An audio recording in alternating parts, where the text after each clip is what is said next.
¿sí? El 1 de diciembre del 2012 se reformó la Ley Federal del Trabajo, antes de esta que entró en vigor el 1 de mayo del 2019. Para rápido, hoy por hoy tenemos 3 leyes laborales vigentes. Entonces, una que no se puede aplicar porque no tenemos las instituciones y que se espera que a partir del 1 de octubre de este año arranque con el nuevo sistema, el nuevo procedimiento. Momentáneamente se tiene que aplicar lo que es la ley que entró en vigor el 1 de diciembre del 2012. En esta ley ya se tenían contempladas algunas situaciones para el caso de una contingencia como esta, aunque en este momento el gobierno tuvo mucho cuidado de poner una contingencia y decir que estamos en un estado de emergencia. Esto ya venía contemplado en el artículo 427 de la Ley Federal del Trabajo, ¿sí? En alguna de sus fracciones, creo que es la 7 para ser preciso, y da como sanción la oportunidad del 429, que los patrones reduzcan el salario a los trabajadores a un mes de salario mínimo durante un mes. Marca el tiempo específicamente un mes. Sin embargo, en estos instantes en los que la pandemia se ha extendido por un mes, por otro mes, es un poco complicado. Yo no tengo, ayer en una conferencia similar, alguien decía, es que yo soy de tinte obrerista, no, yo soy de tinte patronalista. Yo no soy ni patronalista ni obrerista. Yo tengo muchos años siendo autoridad. Y creo que en estos precisos instantes es bastante complicado para las empresas, en donde no se les da la oportunidad de tener beneficios fiscales, pero les dicen, ¿qué crees? Deberías de tener un salario, deberías de pagarles el salario a salario real. Aclaro que sí existe un protocolo de seguridad e higiene por la Secretaría del Trabajo y Previsión Social para evitar la propagación del virus. Ajá. Y que es la que da los principios rectores para estos centros de trabajo, las estrategias y control de clasificación. Sin embargo, ¿sí? En estos precisos instantes es un poco complicado para las empresas mantener las fuentes de empleo. Yo creo que en estos instantes nos va a pegar a todos por igual. ¿Sí? Oye, una pregunta, Arturo. Con la suspensión de las labores no ha sido decretada como tal. No. ¿Qué Bueno, podemos decir? establecieron algunas personas que sí tienen que realizar labores y otras no. Claro. Las que son de principal, actividades preponderantes, ¿no? Entre ellos los de alimentos. Entonces entiendo, son vitales. Sin embargo, el país necesita producir. Ajá. Sí. ¿El patrón puede modificar las condiciones de trabajo de manera unilateral, Arturo? No, porque estaría incurriendo en algunas causales que establece la Ley Federal del Trabajo para rescisión de la relación laboral. No lo puede hacer unilateralmente. Tendría que aplicarse lo que establece la norma 30 de la Secretaría del Trabajo y Previsión Social del 2009 en el numeral 7, inciso C, que nos ayuda a mitigar de las emergencias y contingencias sanitarias. Sí, esto sí se tendría que hacer, pero además tendríamos que, si el patrón lo hace unilateralmente sin la previsión o el visto bueno de la Junta de Conciliación y Arbitraje, estaríamos pagando una de las indemnizaciones más caras que prevé la ley. Ejemplo, yo no puedo rescindirte el contrato. Si yo te rescindo, si tú me rescindes el contrato por causas imputables a mí, porque te reduje el salario, me va a costar 3 meses, 12 días y 20 días por año. Oye, otra pregunta. Si un trabajador o trabajadora se llega a contagiar del virus, ¿qué procede? Esto es un tanto cuanto complicado, ¿sí? Porque sí, es que es bastante complejo. Claro, claro. Este es un tema de debate bastante complejo. Voy a tratar de explicar. Si un trabajador se contagia, tendrá una enfermedad. ¿sí? La Organización Mundial de la Salud decretó que es una enfermedad. ¿Hasta aquí vamos bien? Sí. Y tenemos dos tipos en tratándose de una persona que presta sus servicios en relación a seguridad social. Si tú ahorita que estás bebiendo café, espero estés en tu casa y no en tu oficina, pero si estás en tu oficina, Iván, y te estás ahogando, pues si estás en la oficina se puede considerar un riesgo de trabajo, ¿sale? Claro.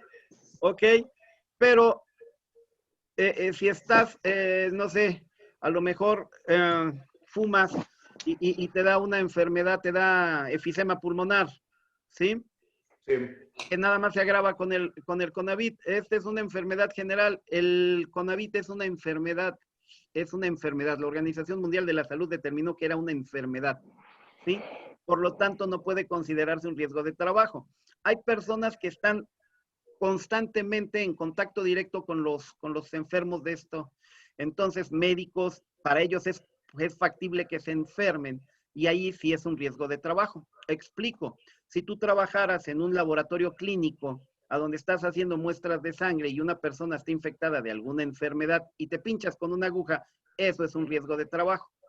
Para que haya una enfermedad profesional, que es como se llamaría esto, ¿sí? O un riesgo de trabajo directo, tiene que haber relación causa-efecto con el medio ambiente laboral. ¿Ok? Eh, hace unos días, Arturo, creo que el IMSS fue el que decretó que el COVID-19 iba a ser tratado como riesgo de trabajo. Y aclaro esto porque es solamente para el tema de pago del propio IMSS, ¿no? Del propio instituto, que como el trayecto de trabajo y que no va a afectar tanto a las empresas, ¿no? Ok. La diferencia con el trayecto, el riesgo de trabajo en trayecto, es que no impacta directamente en la prima por riesgo de trabajo que cada empresa paga. Es Correcto. decir, si ponía el caso, ¿no? En tu empresa tú estás laborando y te accidentas, eso es un riesgo de trabajo y lo vas sumando y todo esto repercute en mi empresa. Esto no fue causa del patrón, no fue por causas imputables al patrón, por lo tanto no tendría por qué repercutir en los riesgos de trabajo, en la prima de riesgo de trabajo de la empresa. ¿Sí me explico? Sí. Sin embargo, el IMSS dice, ¿qué crees? Es un riesgo de trabajo, pero para algunos de sus empleados. Los oficinistas que no tienen trato directo con los enfermos no afecta, etcétera, etcétera, etcétera. ¿Ok? Otra Perdón, Iván. pregunta que nos hacen por aquí, Arturo. El trabajo hoy que llamamos home office o trabajo en casa, ¿lo tenemos regulado?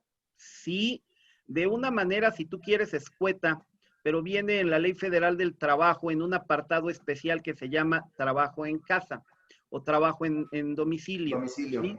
Y te establece además el teletrabajo y te establece una sanción si acaso no te dan los insumos y demás y te despiden. Sí, sí está regulado como un trabajo especial, como el trabajo de los futbolistas o el trabajo de los mismos médicos. Claro. Ujú. Y las empresas pueden implementar algunas formas para regular las entradas, las asistencias, las jornadas de trabajo desde el domicilio.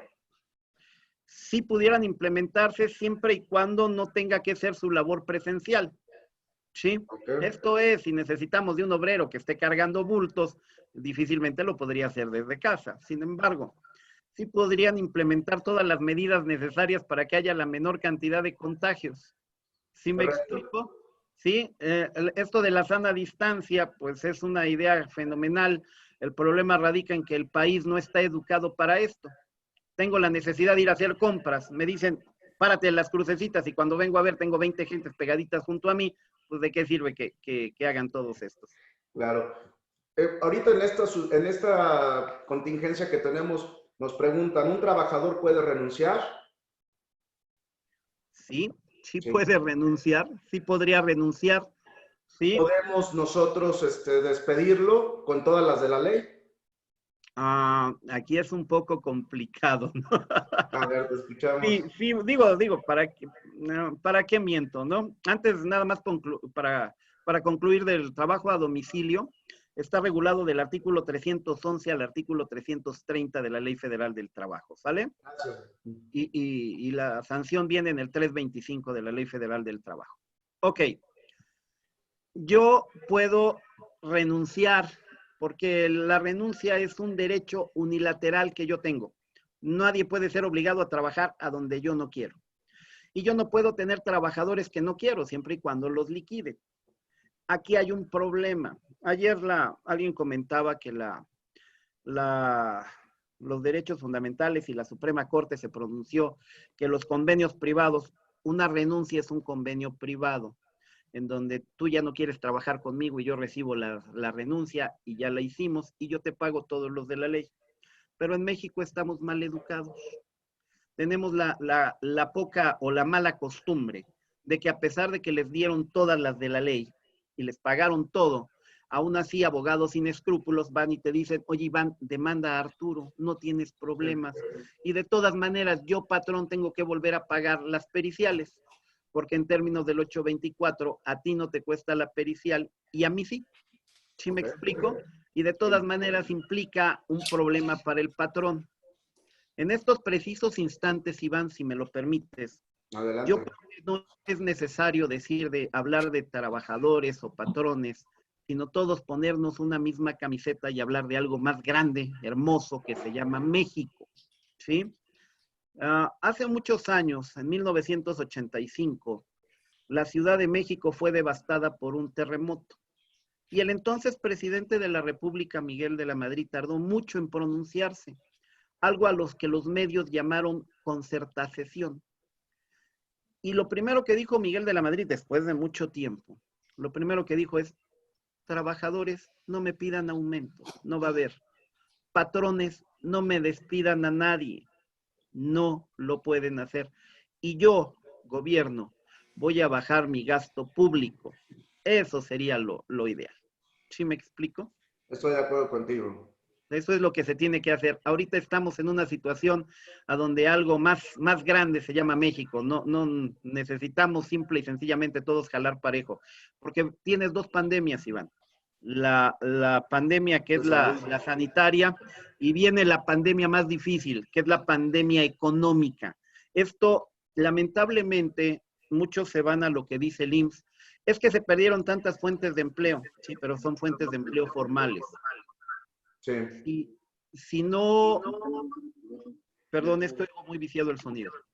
Si no tuviéramos el IMSS, la realidad no la sabemos cuántos despidos hay. ¿A qué me refiero? Las juntas de conciliación y arbitraje que ahorita están suspendidas en sus labores son un termómetro para poder determinar cuántos despidos ha habido, cuántos trabajadores se quedaron sin empleo. Era muy común que los viernes, que era cuando se hacían los convenios fuera de juicio, afuera de las juntas se veían filas y filas y filas, juntas que fueran federales, las locales, las de los estados, todos para liquidar a los trabajadores. Y esos son los convenios. Las cargas de trabajo en las juntas son terribles. Sí. Okay.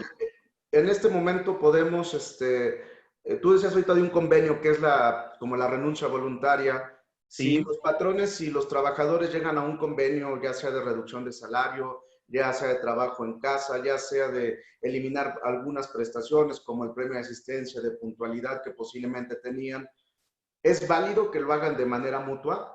Sí, aunque sí hay guardias en algunas juntas para que se les apruebe este convenio. Sí es perfectamente, en estos precisos instantes es válido. La única condición, antes se tenía que garantizar mediante fianza que no se iban a evadir al pago, pero además hay que establecer la temporalidad por las cuales va a hacer esto. Es decir, no te quito la prestación permanentemente, te voy a quitar esta prestación de tal periodo a tal periodo. Claro, sí, en lo que puede durar la pandemia, ¿no? Claro, Esta situación. o empezar yo a producir, empezar a recuperar cartera vencida y lo que hace falta. Y la última, Arturo, ¿podemos dar de alta en este momento en el seguro a nuevos trabajadores? ¿Podemos darlos de baja? ¿Puede haber movimientos con el IMSS? Sin problema alguno, sigue estando esto. De hecho, si yo no doy de alta al IMSS al trabajador que acaba de ingresar en 5 días, incurro en un problema. ¿Sí? Ok. Oye, Arturo, pues muchas gracias. Excelente tu participación. Te agradecemos que nos hayas regalado unos minutos de tu tiempo para podernos a todos informar y pues como acabas de decir tú, estar todos por México y pro México, pues que es la idea de ayudarnos con estas mesas de análisis y con expertos como tú. Nada más una cosa más, Iván. Claro, Mira, adelante tú. si lo que tú me preguntas que por consentimiento expreso se activa la teoría de la voluntad, siempre y Sí. cuando jamás se violente la Ley Federal del Trabajo. La Ley Federal del Trabajo te maneja mínimos. Esto es, tú puedes recibir 30, 50 días de aguinaldo, pero no menos de 15, que es lo que dice la Ley Federal del Trabajo. Tú puedes tener tu primer año 20 días de vacaciones, excepto no te pueden pagar menos de 6 días de vacaciones, que es lo que dice la Ley Federal del Trabajo. ¿Sí me explico? Sí. Nunca puede ser menor a la Ley Federal del Trabajo porque implicaría renuncia de derechos. Y esto está sancionado en el artículo 5º, fracción 13ª de la Ley Federal del Trabajo. No produciría efectos. ¿Sale? Ok, Iván. Arturo. No, ni lo digas, que Dios te guarde. Gracias a todos y una disculpa por quitarle su tiempo. Buenas tardes. Hasta luego. Hasta luego. Bueno, le damos la bienvenida a Humberto. Gracias por tu espera, Humberto, para tu participación. Y comienzo preguntándote, a esta fecha, a pesar de que se ha activado la fase 3, ¿existe alguna resolución sobre estímulos o facilidades en materia tributaria? Hola Iván, buenos días a todos. Pues los anuncios que hemos visto en la prensa relacionados, hoy se supone que sale un decreto en la tarde relacionado a las acciones que va a tomar el gobierno federal para tratar de mitigar esta situación de crisis en diferentes sectores. Uno es tratar de estimular a las pequeñas y medianas empresas con los créditos que ya conocemos, que van de 10,000 hasta 25,000 pesos.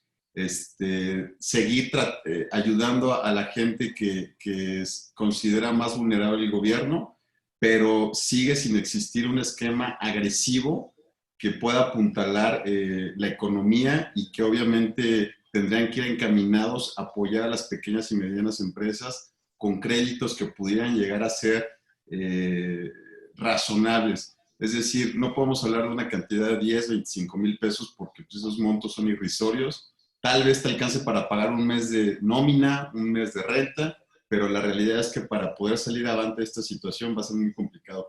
Entonces, bajo esos escenarios, la respuesta del gobierno, a mi parecer, del gobierno federal en específico, ha sido muy limitada y pues, la evidencia es de que se vienen tiempos difíciles por lo que respecta a la capacidad de reacción del gobierno federal. Algo muy atractivo que yo no lo imaginaba yo, tal vez ustedes en algunas otras épocas les habrá tocado, quien está saliendo a hacerle el quite, si me permiten la expresión, y es algo que está dando mucha tranquilidad en los mercados, es el sistema financiero, ahorita apalancado fundamentalmente por las decisiones de política monetaria que está tomando el Banco de México. Ayer salieron con un super anuncio que lo que están haciendo es, como órgano regulador de política monetaria en el país, está dando estímulos al sistema financiero de forma general con la intención de aminorarles la carga administrativa, la carga financiera, de no constituir reservas técnicas para el caso de incobrabilidad de créditos. Es un tanto complejo la operación, no soy experto en la materia, pero de lo básico que conozco, creo que eso es un tanque de oxígeno impresionante para el sistema financiero. Máxime si consideramos que ahorita los primeros que dieron una opción razonable y viable para tratar de mitigar esta situación crítica fueron los bancos a aplazar el cumplimiento de las obligaciones de todos sus productos, desde créditos de nómina, si mal no tengo entendido, hasta hipotecarios o créditos pymes. Entonces, ese tipo de estímulos, ese tipo de sinergias que está haciendo el sistema financiero con el órgano regulador de la política monetaria, que en este caso es el Banco de México, creo que aminora mucho la situación de tensión y de presión, porque pues, la realidad es que de las políticas de gobierno esto se está haciendo una olla express y puede haber consecuencias graves. En este contexto, Iván, y era mucho de lo que hemos estado platicando de todos los que nos están escuchando y compartiendo su tiempo, ahorita va a venir un replanteamiento de la situación en el contexto general de todas las obligaciones. Ya escuchamos el punto de vista del licenciado especialista en temas laborales, el punto de vista en temas fiscales, incluso promovidos por legisladores, un legislador de Nuevo León, si mal no recuerdo. Ha habido gobernadores que incluso están amagando con salirse del pacto federal. con la intención de generar tensión y presión política al gobierno para que tome medidas más drásticas en este tipo de situaciones. Concretamente, ¿qué es ahorita lo que necesita el gobierno y que tiene que ser consecuente con las fases que ahorita estamos viviendo del tema de la pandemia? Debemos de recordar y tener claro los escenarios en los que estamos parados ahorita. Se declaró la fase de suspensión de actividades prioritarias el 23 de marzo. Al 23 de abril ya transcurrió un mes. Ahorita retomando los argumentos del licenciado en temas laborales, que perdón, no olvidé su nombre, Arturo. del licenciado Arturo, y ahorita consultando la ley o con la dinámica que hemos estado ahorita, porque te botan muchas situaciones en la operación del día a día. La Ley Federal del Trabajo habla de un mes. El Código Fiscal de la Federación habla de caso fortuito y fuerza mayor. Y no es porque los legisladores mexicanos sean eminencias en aspectos técnico-jurídicos. Son teorías desde que se fundó el derecho, en donde si tú estás imposibilitado para cumplir con una obligación, no tienes responsabilidad. Por eso lo recoge la Ley Federal del Trabajo, por eso lo recoge el Código Fiscal de la Federación, por eso lo recoge el Código Civil, por eso lo recoge el Código de Comercio, y toda la regulación va encaminada a justificar que en caso de una situación, caso fortuito o fuerza mayor, estás imposibilitado materialmente para cumplir con tus obligaciones en todas las relaciones jurídicas que tengas, como ya lo referimos con anterioridad. Por eso es el amparo que se está promoviendo para efectos fiscales. Podría ser, es un mecanismo para atender ahí concretamente el tema tributario. Yo, a mi parecer, no creo que prospere hasta ahorita dentro del contexto que ha estado circulando en redes sociales, porque incluso hay hasta un amparo que ya está ahí circulando. Salió una resolución de un juzgado de distrito en San Luis Potosí, que ya la revocaron. Realmente yo no creo que pueda llegar a prosperar si tú lo haces de forma genérica. Si tú vas y le exiges al gobierno federal que tome medidas de mitigación, concretamente en temas tributarios, para que pueda mitigar esta afectación que hay en la economía nacional. Yo creo que eso puede prosperar para que lo tengamos en el radar en situaciones concretas y específicas.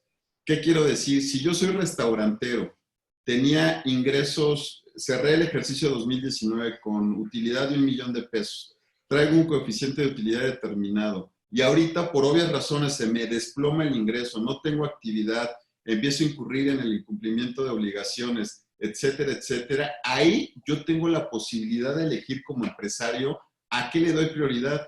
Y el licenciado Arturo lo puede referir, quien tiene prioridad son los trabajadores. Es decir, si yo tengo 100 pesos en mi bolsa y tengo que cubrir una nómina de 120 pesos, ya traigo déficit. Pero si además tengo que pagar las cuotas de seguridad social y tengo que pagar los impuestos provisionales, pues nos olvidamos. O sea, ahí ya tienes que establecer qué es prioritario y desde mi óptica creo que lo ideal es establecer parámetros legales y tienen derecho de preferencia en este caso los trabajadores. Pero en este contexto también, Iván, si llegara la autoridad a requerirnos el por qué no pagamos un impuesto, ojo, no estoy diciendo que no paguen los impuestos. En este caso hipotético que estamos estableciendo, si estás imposibilitado materialmente, no hay sanción, no puede haber sanción. Con esto, a ver, Humberto, nos preguntan, ¿existe algún mecanismo para diferir el IVA? No, hasta el momento no. Para impuestos sobre la renta, pues es elegir el pago en parcialidades. Y para efectos del IMSS, ayer se publicaron, bueno, ya se publicó una facilidad con una tasa que está alta porque es del 1%, 1.26, si queremos diferir el pago del IMSS. Adicional a esto, ¿tú ves algún beneficio para las empresas, como tú lo acabas de decir, que tengan que pagar los sueldos y dejar de pagar impuestos si van a pagar recargos, actualizaciones e inclusive hasta alguna multa? Porque el SAT no ha dejado o no ha parado a través del buzón tributario a muchos de nuestros participantes aquí en la mesa de análisis les han llegado requerimientos o les han llegado el pago de impuestos que están mal calculados. Sí, de entrada, por partes en tu planteamiento, Iván, el tema del IMSS, que ya también está sonadísimo, pues es una vacilada, siempre ha existido. Lo que creo que te están dispensando un poco ahorita es en las garantías, pero la realidad es que siempre ha existido el pago en parcialidades. Ahora, en impuestos federales, concretamente, tu pregunta, el tema de IVA, hay que ser muy cuidadosos y hay que ser objetivos. Si tienes IVA y tienes que pagarlo, es porque estás generando Ingresos, actividad flujo. económica, hay flujo. Entonces, acordémonos la naturaleza del IVA. Es un impuesto indirecto donde haces el esquema de la mecánica del cálculo, haces tus acreditamientos y generalmente la lógica, salvo que estés en una situación específica, es que tengas que pagar ese impuesto, el cual no es tuyo.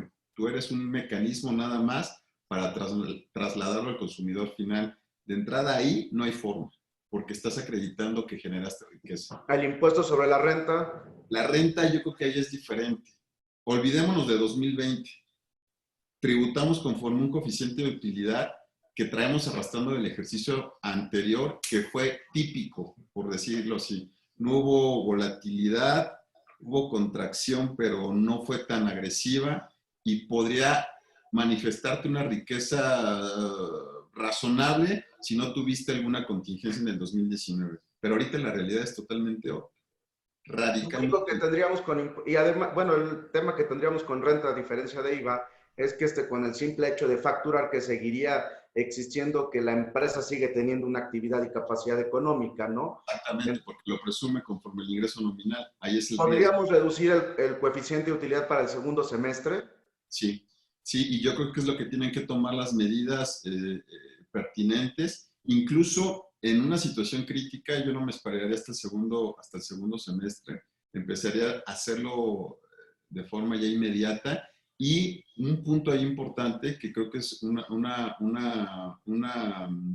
situación generalizada, la facturación antes la emitíamos sin analizar o sin ser tan responsables de las implicaciones que puede llegar a tener por los pagos provisionales. Ahorita creo que el esquema tiene que ser totalmente diferente.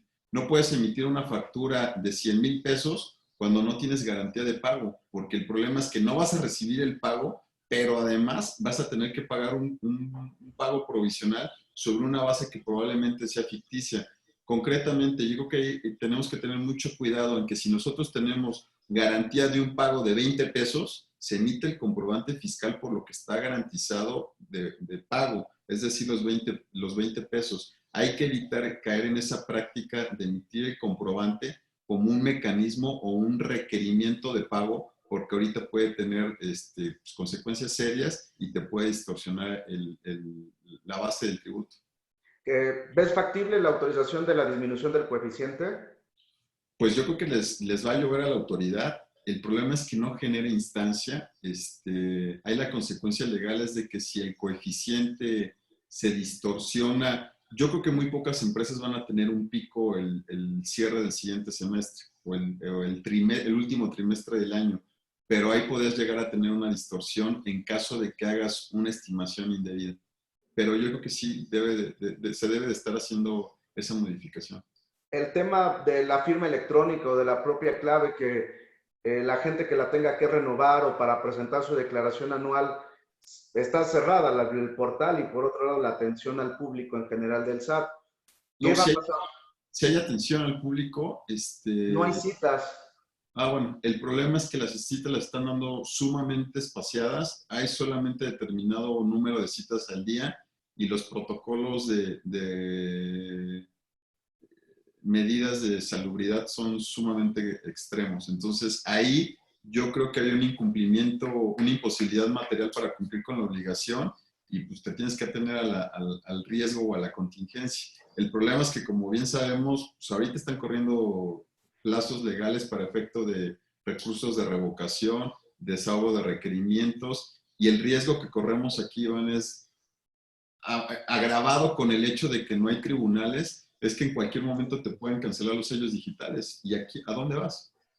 O sea, si un estado de incertidumbre y de inseguridad jurídica en el que se encuentran ahorita todos los empresarios, los contribuyentes, es delicado. Por eso hay que ser muy cuidadosos con el tema de elusiones tributarias, desahogo de requerimientos, etcétera, etcétera. Ok. El tema de pago de rentas, porque finalmente, ¿qué pasa si yo sigo facturando las rentas a lo mejor que tenía, o tengo algunas facturas pendientes de entregar? esto va a generar un impuesto sobre las rentas, aunque no las cobre, si es que tengo el tema de la propia facturación. Sí, es lo que platicábamos, Iván. El problema es que si no lo corriges ahorita, con las dos medidas que acabamos de comentar, uno, solicitar la modificación del coeficiente de utilidad del ejercicio inmediato anterior con el que hayas tributado, y el otro, con el tema de ser cuidadosos con la emisión de las facturas, lo que va a pasar al final del ejercicio es, si puedes pagar los provisionales, pues bien por ti, pero la consecuencia va a ser que seguramente al final del ejercicio vas a tener un saldo a favor. Entonces, ese saldo a favor hay que ser muy cuidadosos también porque pues, no hay compensación ya.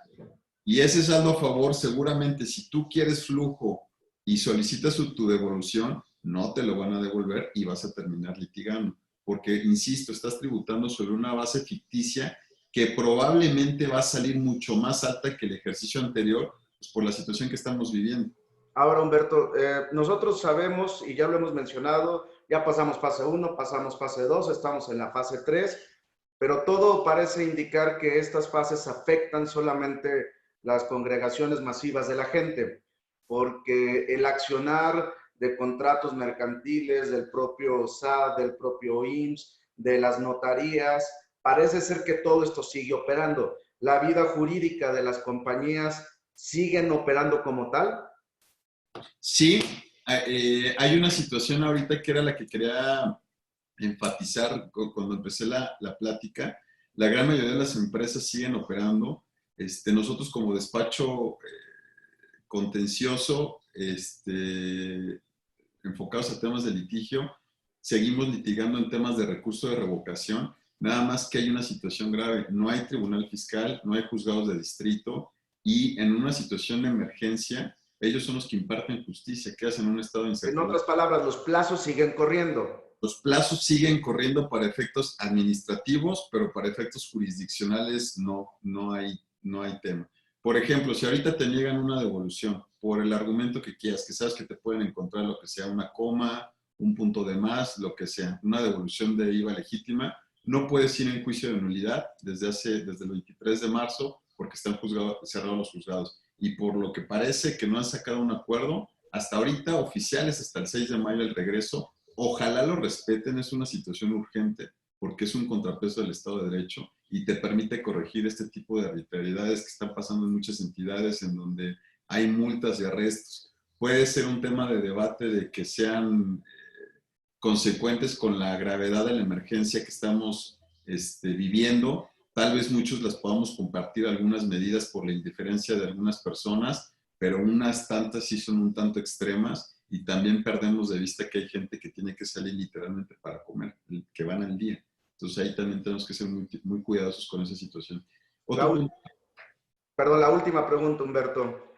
Eh, Ayer fue noticia de que el presidente Obrador, López Obrador, finalmente dice que va a demandar a una de las 15 empresas que le deben al gobierno 50,000 millones de pesos. O sea, no hay nada, pero ¿qué crees? El Consejo Coordinador Empresarial dice que es imposible que se deba tanto dinero por 15 empresas. ¿Cómo consideras esto? ¿Como algo más como mediático, lo mismo que el aeropuerto? ¿O cuál es la lectura que tú le das? Claramente mediático, es una situación para tratar de espantar a los contribuyentes de forma general. Las 15 grandes empresas que están hablando de los 50,000 millones de pesos, tú bien sabes cómo litigan cómo cuantifican los créditos en SAT. Literalmente las deducciones avientan los papeles a la mesa y los que cayeron arriba son deducibles y los que se cayeron no. Te pueden determinar un crédito exorbitante hablando monetariamente, pero la realidad es que son golpes mediáticos. Ahí y si estás en un juicio fiscal peleando el crédito, ¿sería válido que ahorita te demandara penalmente? No hay forma. Es un mentiroso que simple y sencillamente está dando golpes mediáticos sin sustento y pues que hace el hazmerreír de tanto de empresarios nacionales como extranjeros y lo único que está haciendo más que impactar a los contribuyentes, porque yo creo que en ese tema ya estamos un tanto adelantados, lo único que está haciendo es espantando a la inversión extranjera. Este cuate es un loco. Debería de voltearse a cobrarle lo que le debe Grupo Salinas, que son, creo que traen de litigios 1,400 millones de pesos. pero pues ahorita ellos están cuidados porque son la banca de desarrollo del gobierno. Entonces, no, esos son golpes mediáticos y hablar de una demanda del Estado a un particular es irrisorio. Entonces, técnicamente eso es inviable. Y abonando un poquito a la pregunta anterior, yo nada más para concluir la idea que quería exponerles y que creo que es un tema muy importante.